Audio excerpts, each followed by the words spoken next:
Imagine you lived in your home for 29 years and one day you get a knock on your door and a constable tells you you need to move because you no longer own your own home. You look online and believe it or not, it's true.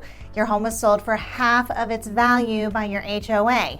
Sound unbelievable? Well, it's not. It happens every day. It's time we talked about HOAs. Well, hello. This is Wendy Pennell, and I can hear you now. You know, you're like, hey, Wendy, what you're describing sounds really far-fetched. I mean, are HOAs really all that bad? Well, I think that's a fair question. In fact, today, we're going to talk about some horror stories. We're going to talk about how HOAs abuse their power, and we're going to talk about how you can literally lose your home right out from under you if you don't live by their rules. But first, let's lay some groundwork as to what an HOA is in the first place, right? Because I think you're gonna see that there are some good things about them. So what's an HOA? Well, it's simple. You know, an HOA or homeowners association is basically a governing body meant to enhance and maintain the quality of life within a community. All right, it has some goals, okay, to protect property values, ensure the beautification of the community, you know, provide amenities for residents, and establish rules and guidelines for everyone in the community. Every HOA has dues,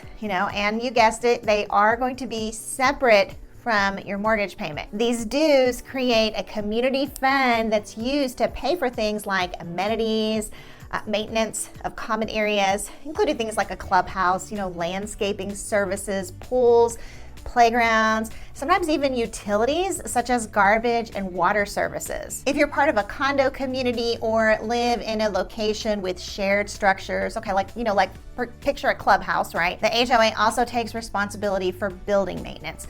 This can encompass everything from ensuring that shared spaces like clubhouses are well maintained to handling building repairs, you know, managing water, sewer, garbage services, and maintaining commonly owned property. So really, whether it's the aesthetics of landscaping or, you know, just basically like ensuring that heating and cooling systems are up and running, the idea is that the HOA is supposed to make your life feel a little easier. So how are HOAs operated?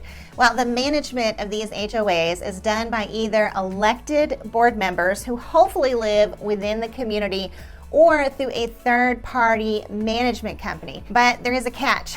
In order for any of the HOA services and rules to have any effect, the HOA itself needs power. So do you think HOAs ever get too aggressive or abuse that power? Yeah, you betcha. HOAs start exercising their power over homeowners in their community from the moment they close and move in. One of the first and worst ways this can happen is through outright fraud and embezzlement. So let's throw a definition on that one. HOA embezzlement is when homeowner dues or assets have been diverted for the benefit of individuals.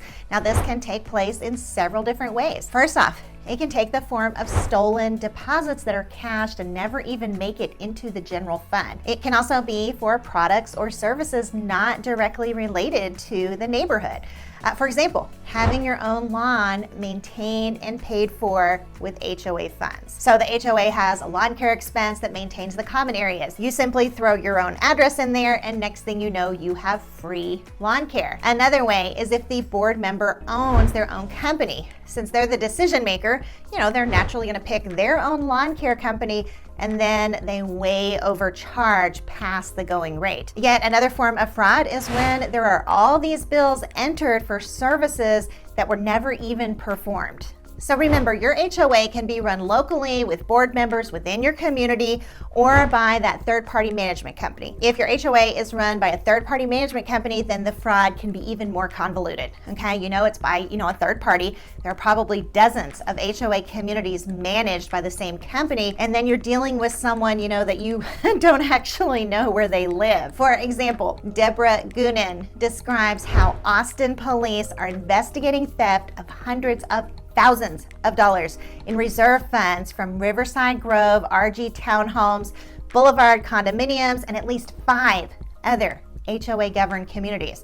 The one thing all of these HOA governed communities had in common all were formerly managed by the Plateau Property Management Corporation. Several homeowners report they now have nearly empty reserve funds and that their HOAs had to issue special assessments to cover the gap. They say the assessments are necessary to pay various contractors that performed work in the communities but have never been paid for their services. So in this case, you have a third-party management company embezzling the money and then the local HOA having to make up the shortage through special assessments. Or how about this case in Maryland? In this case, a president of an HOA has pled guilty to a misdemeanor embezzlement charge after he and 4 other people allegedly stole more than $100,000 over the last 5 years. In this particular case, the man, his wife, his daughter, the treasurer of the HOA, and his wife were all involved in the Southampton Homeowners Association embezzlement scheme. The 5 co-defendants have been accused of laundering money stolen from the HOA's account. They then deposited the money into accounts at several banks and 2 companies. One was a shell corporation owned by HOA president's daughter. The other was a trash pickup company owned by the treasurer's wife. The HOA president's attorney argued that when his client became HOA president in 2005, he inherited a shambles.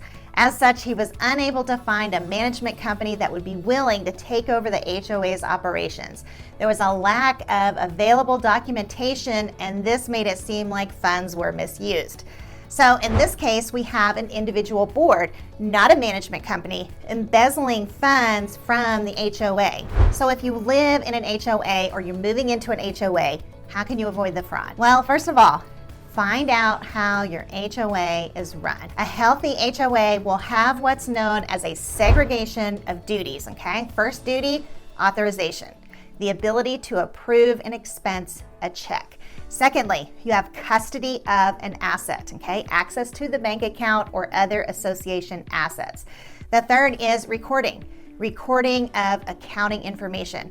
And then finally, you have monitoring, okay? Having someone to review the transactions and financial results.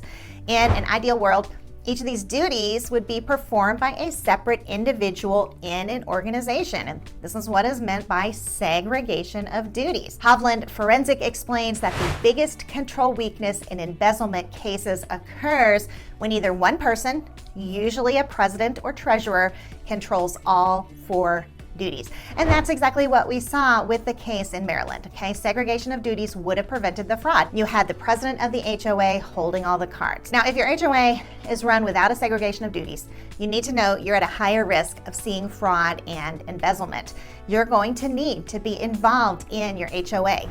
Okay, so let's say you're committed to being involved in your HOA. What are some warning signs, some red flags you need to be on the lookout for? Well, there are several things you can do.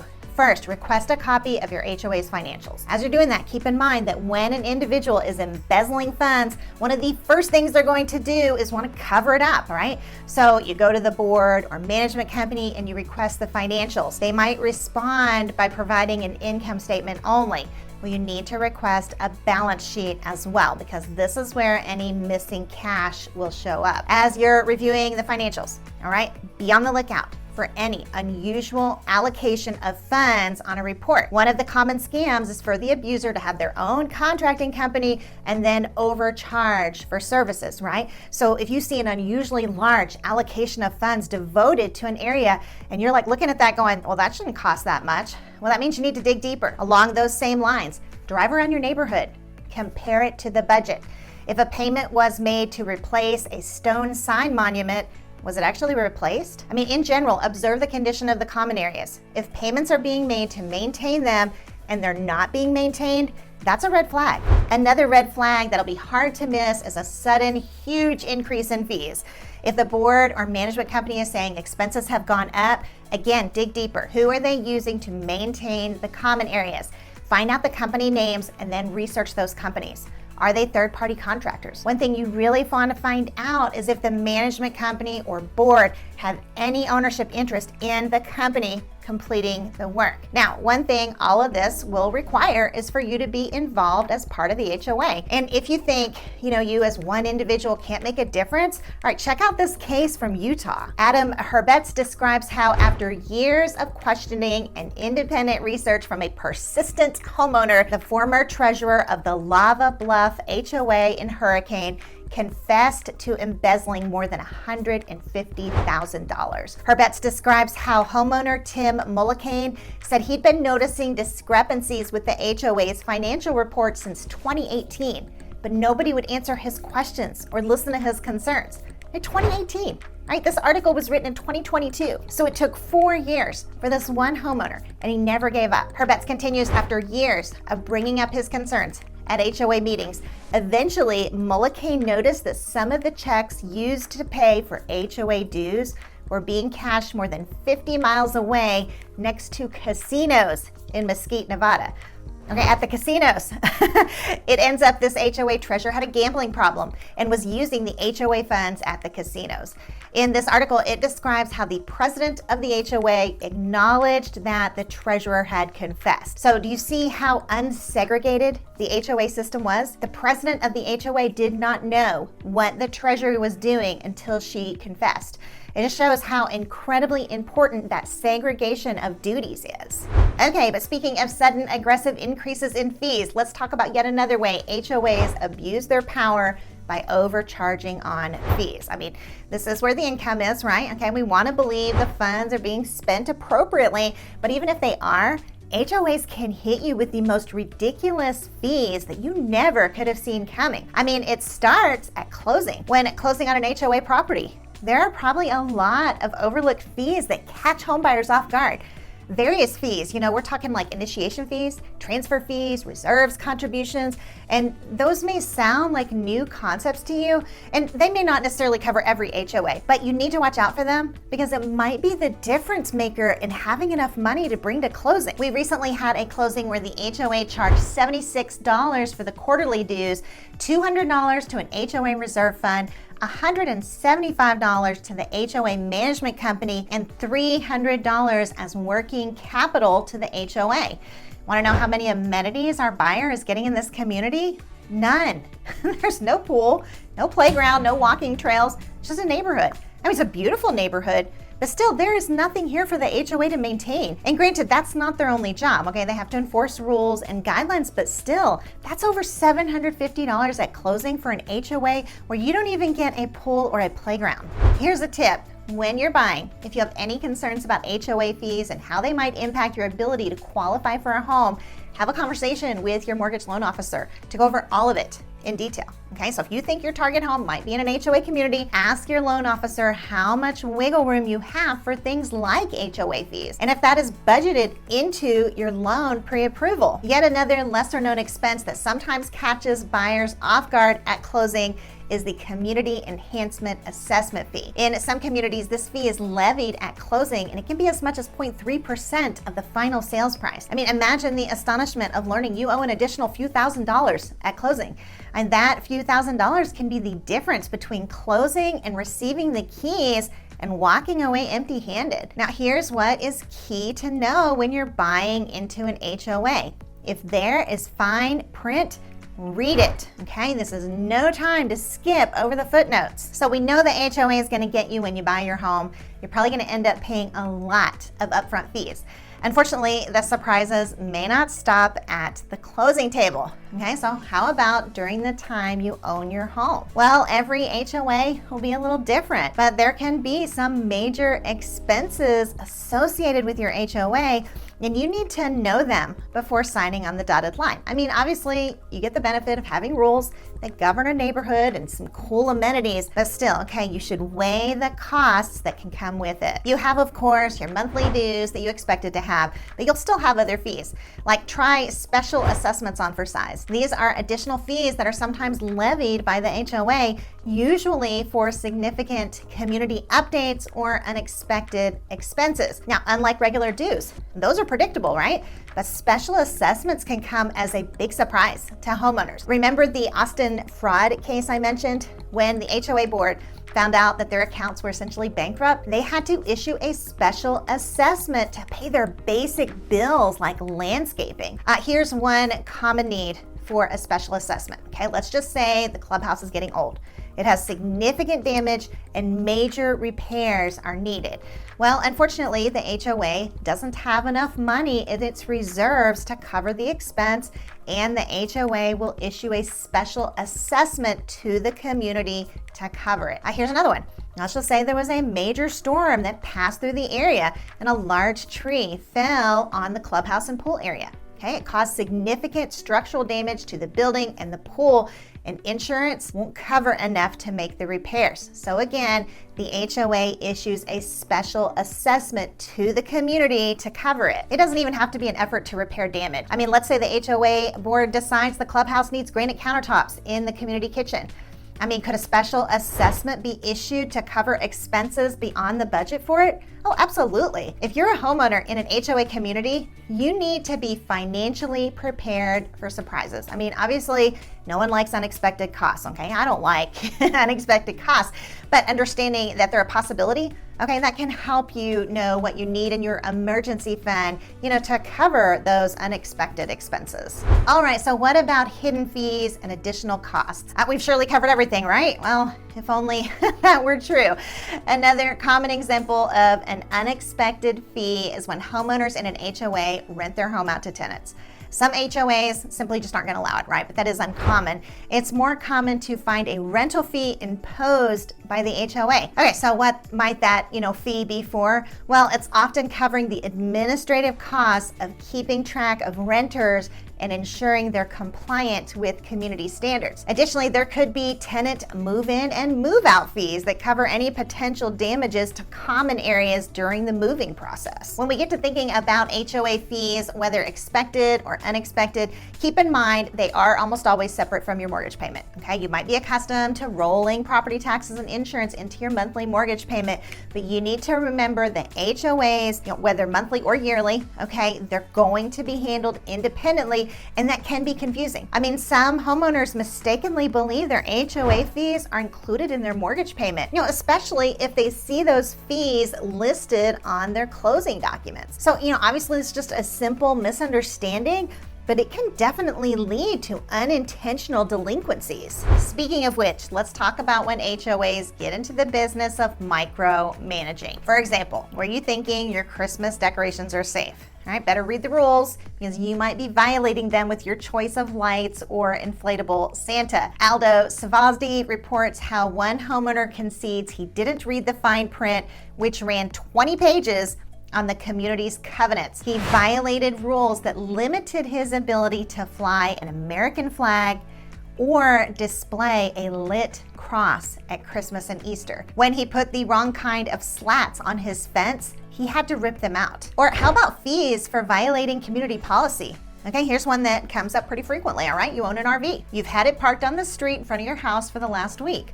Well, one day, after a long, hard day of work, you come home to a surprise.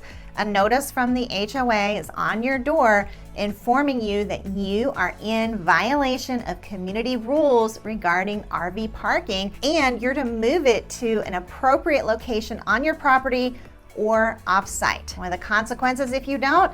Well, a hefty fine if you don't comply. Here's the thing. When you move into an HOA community, you're agreeing to have certain living activities governed by rules that are enforced by an HOA board. It's called HOA governance, and it's the how behind decision-making and upholding community standards. It's also where many homeowners feel the most impact on their day-to-day lives. At the heart of most HOAs, you're gonna have a board, typically composed of elected members from the community. And these board members, okay, they have a responsibility, right? They have to monitor homes for infractions. And I think many board members act in good faith to preserve community values, but there's often at least one individual, right, hyper-focused on policing even the most minor infractions.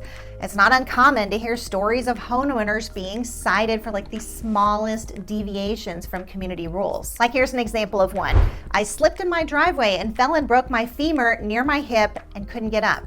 I was laying in my driveway calling for help for about 30 minutes, and I could hear people walking past, but nobody stopped for quite a while. I eventually asked someone to call an ambulance and got taken care of.